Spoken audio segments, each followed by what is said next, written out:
Problems in our lives, they have an evolution to them. They have a life to them. And 99% of the time, it is best to handle problems and handle them early. And to obviously to identify them early. We have to identify them before we can handle them. You can handle them early, and this is the best thing to do. You can handle them late, and there's going to be more issues and perhaps some problems, and you're going to sustain some bumps and bruises and cuts, metaphorically speaking. Or you cannot handle them at all, and they'll either go away or they'll turn into a disaster and a catastrophe, at which point nothing can be done and the damage is done, and you're going to take a big L, a big loss on that.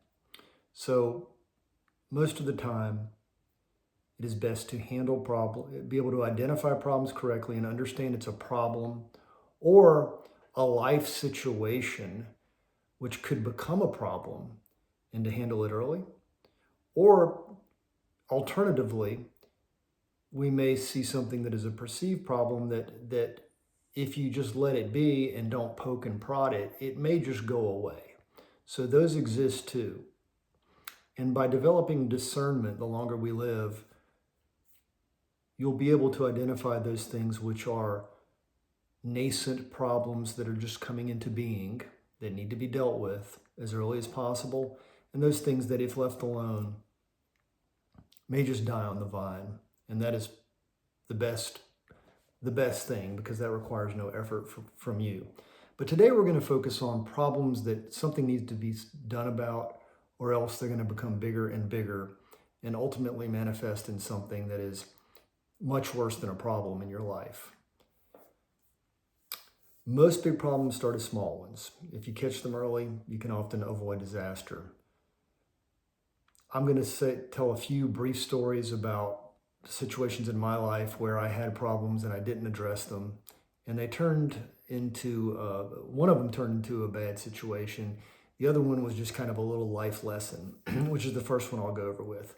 When I was younger, I was in college at the time, and I was an intern during summers, and my major was petroleum engineering, so I was working in the oil field. And I was going with my senior engineer, who was an actual engineer with the company, we were going from well site to well site, checking them out, and he was teaching me, and it was a great intern for someone in my major.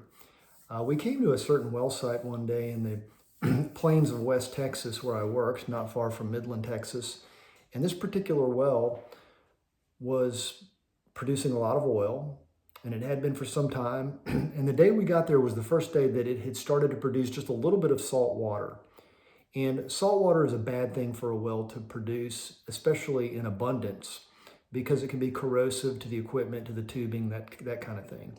But this was just a little bit. It really wasn't that big of an issue. But the engineer immediately got on the phone and ordered what's called a chemical treatment to treat the corrosiveness, to treat the salt water, to start within a week and to go every month thereafter. And I asked the engineer, even though I was just a lowly intern and a sophomore in college at the time, I knew a little bit. I knew enough to ask some pretty smart questions, I think, from time to time. I said, hey, John, aren't chemical treatments expensive? And isn't this a very low water cut, which is vernacular for water production? You really don't need a chemical treatment that expense now. I thought water or chemical treatments weren't done until the water cut was at least 25 to 50% or higher. That is 100 barrels of oil a day to 25 barrels of salt water a day or more. And he said, well, you're right, Rob, it is expensive, but what we do around here is we handle problems early, because this water production is just going to go up and up and up from my experience. And while we could put it off a few months, maybe even 6 months, us getting on it early, we're going to prevent scaling. We're going to prevent buildup in the tubing, which is going to hinder the oil flow. We're going to prevent corrosion down the line. And it's going to make our equipment last that much longer. And we may never even have to replace it because we got started early.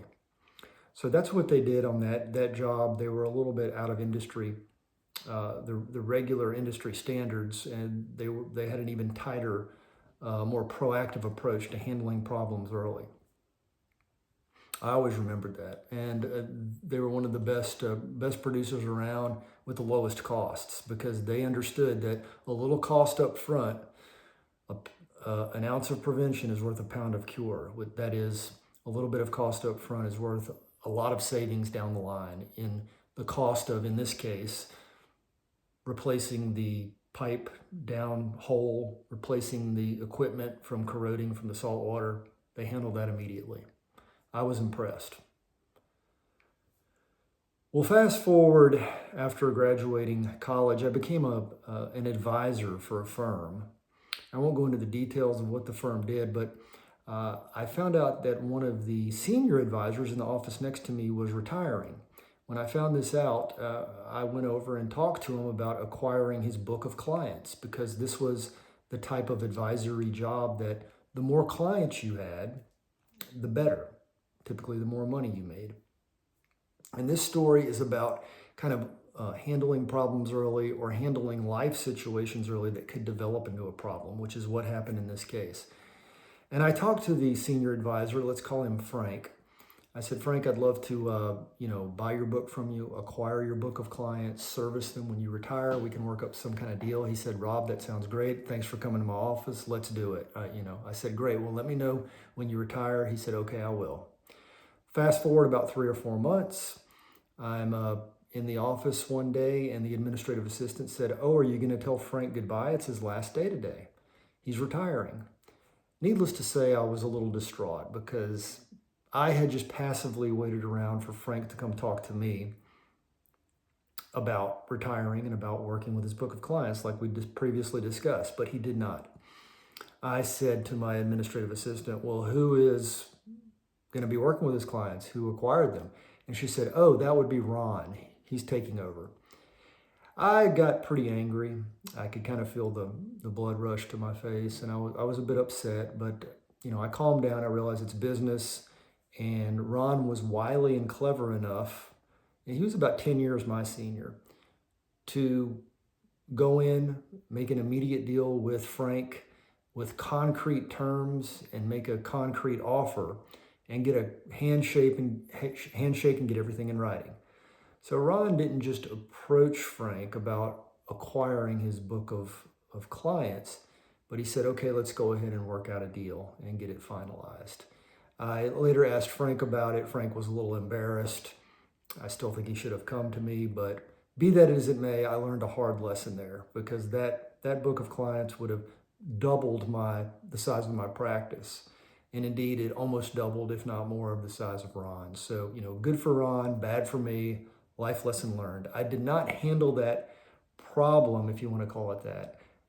It was actually an opportunity early.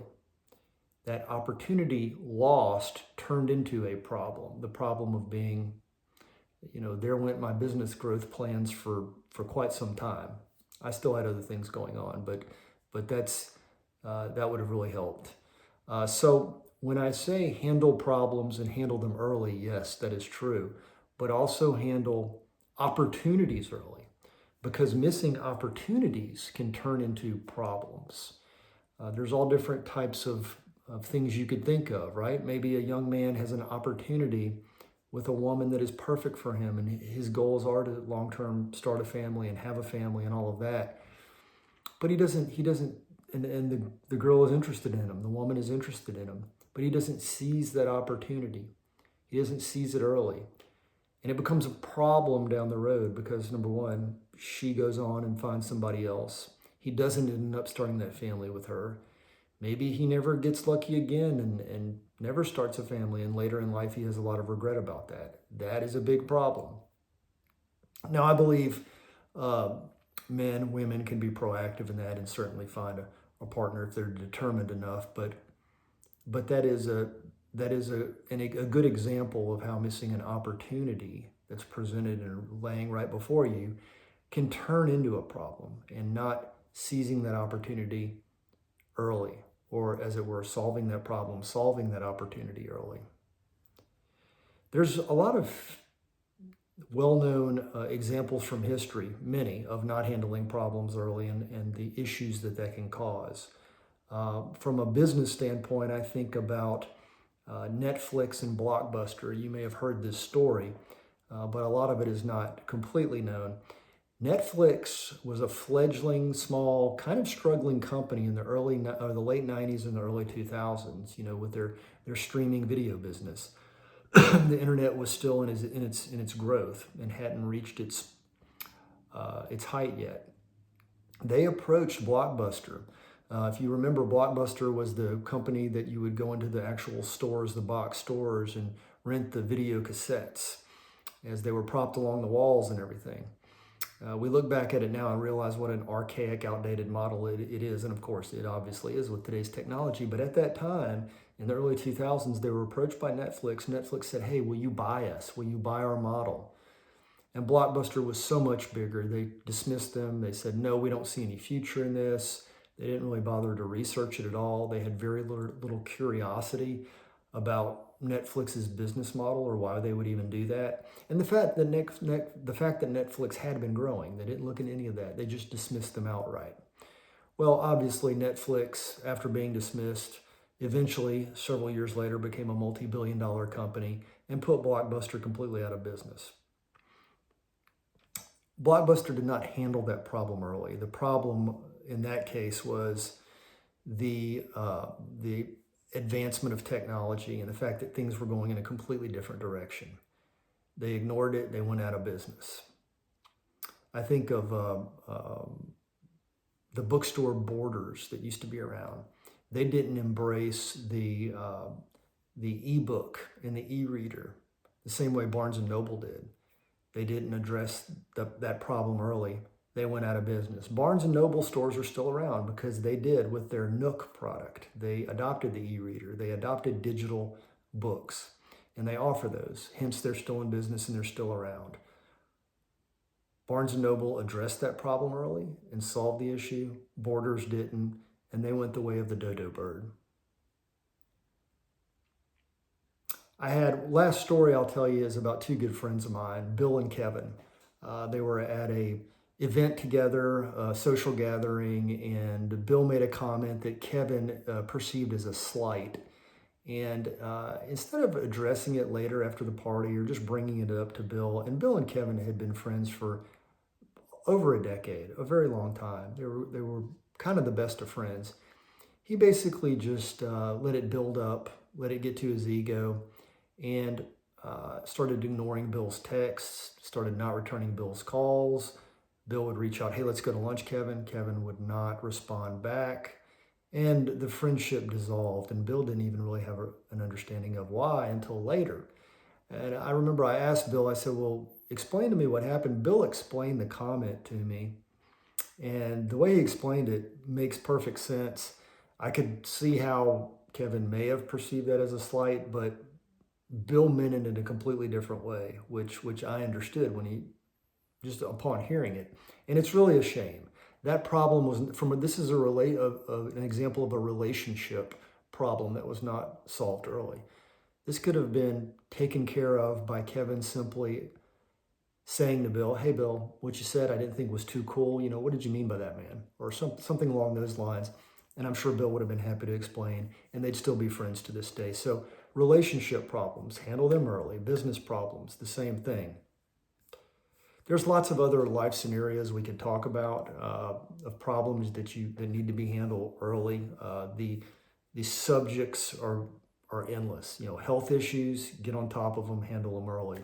Minor car issues, repair issues around the house, that type of stuff. You could go on and on and on, but it is best to handle problems and do it as soon as possible.